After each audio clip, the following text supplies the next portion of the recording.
journal des médias. On a appris hier la disparition de l'animateur américain Jerry Springer. Ah oui, l'une des plus célèbres figures de la télévision outre-Atlantique. Il s'est éteint à l'âge de 79 ans. Pendant 27 ans, il avait animé le Jerry Springer Show. Alors, c'était un programme qui était devenu le symbole de la trash TV, de la télé-poubelle. Des témoins venaient sur le plateau parler de sexe, de drogue, d'adultère, bref, de sujets très racoleurs. C'était assumé par la production. Et la discussion, je mets des guillemets, se terminait quasiment toujours en foire d'empoigne, avec parfois des invités qui en venaient aux mains sur le plateau, comme ici.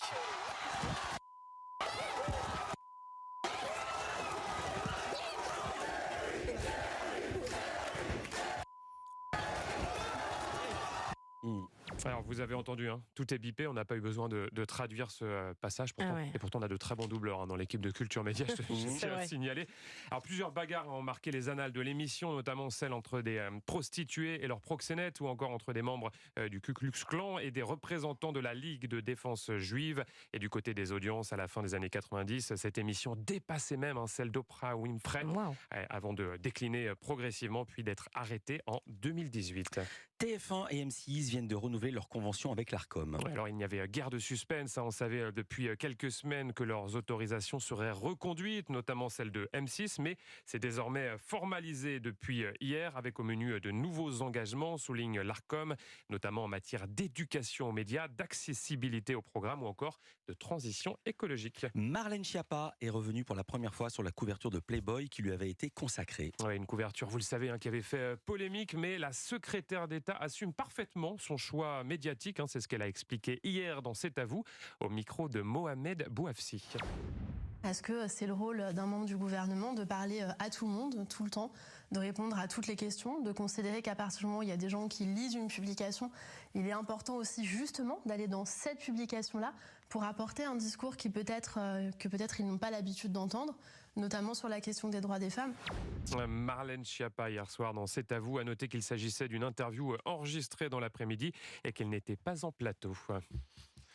Et Bruno Donnet, je tiens à le signaler, reviendra, mon cher Philippe, tout à l'heure dans ses télescopages sur cette séquence où Marlène Schiappa a évoqué un autre volet, celui du fonds Marianne.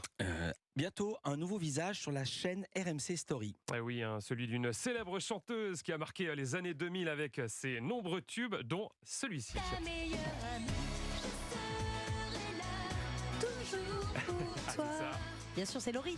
Laurie Pester, classique. Mais oui, les grands classiques le vendredi matin dans Culture Média. Chanteuse, Laurie, mais également comédienne et donc désormais animatrice. Sur RMC Story, elle présentera une nouvelle collection de documentaires baptisée Brisons le tabou et centrée, je cite, sur les femmes et leurs problématiques au quotidien. C'est ce qu'elle a dévoilé à Télé Loisirs. Alors le premier documentaire sera consacré au postpartum, notamment aux dépressions que peuvent connaître les femmes juste après leur accouchement, avec, comme l'explique Laurie, un objectif, libérer la parole sur ces sujets et arrêter de se dire qu'on n'est pas normal.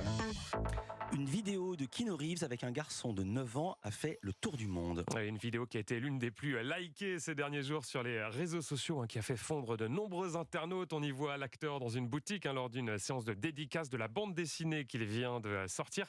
Mais le petit garçon qui se présente face à lui, la BD, c'est pas ce qui l'intéresse le plus. Il est tout simplement heureux, je crois que c'est le mot, d'être en face de son idole.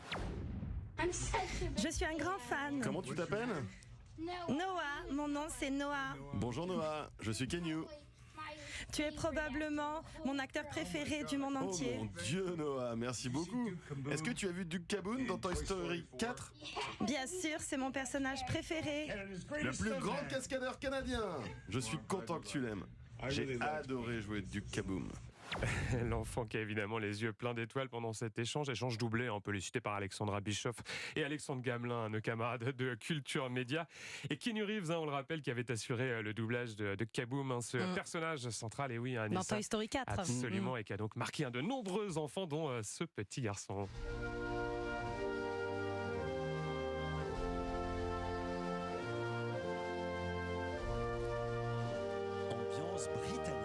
Documentaire consacré ce soir sur C8 à la rivalité entre les deux frères William et Harry. Ah oui, de l'amour à la haine, c'est le nom de ce programme qui nous plonge dans cette guerre fratricide. L'histoire d'un désamour, comme nous le raconte son réalisateur Vincent Martin. Il est au micro d'Europe 1 Culture Média.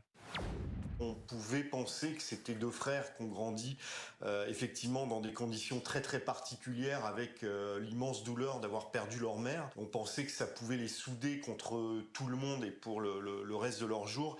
Et c'est pas exactement le ressenti d'Harry en tout cas.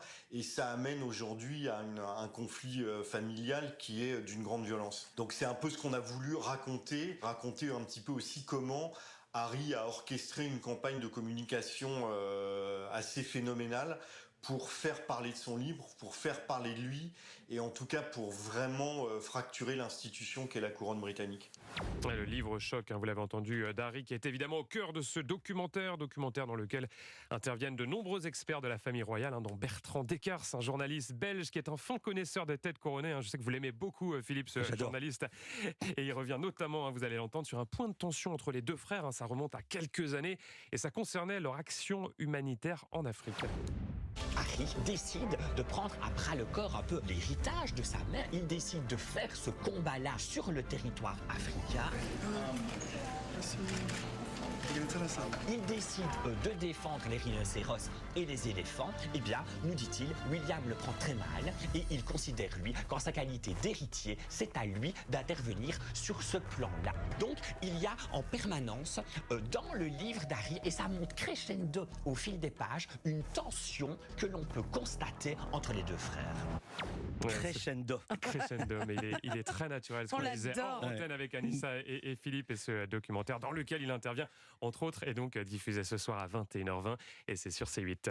Ce journal des médias ne serait pas complet sans cette information qui nous vient du côté de la presse régionale. Exactement, et de l'Est républicain, plus précisément, nos confrères qui consacrent un très long papier, vous savez à qui? Évidemment. À Anissa Haddadi. Et oui, rien que ça, le titre de cet article, je vous le lis, chers auditeurs d'Europe 1. Anissa Haddadi porte les valeurs et la voix du football club de Sochaux-Montbéliard sur les ondes. Et oui, une consécration. Alors, il y a plein de choses écrites sur elle dans cet article. Je vous invite à le lire et notamment, je cite, qu'elle distille sa bonne humeur communicative chez Europe 1. Son rire, sa disponibilité et sa passion sont intactes et son amour du maillot de Sochaux également visiblement. Allez Sochaux. Cadeau pour vous. Sochaux. Allez Sochaux. Ça c'est un hymne, ça, faut que tout le monde écoute ça tous les matins. Petit cadeau pour vous, Anissa. Ça, c'est du karaoké. Qui a donc les honneurs de l'Est républicain. J'en profite pour les remercier, c'est un très beau papier, je suis très touchée. Merci beaucoup à l'Est républicain. Merci beaucoup Rémi Jacob. À lundi pour un nouveau journal des médias. Allez Sochaux. Allez Culture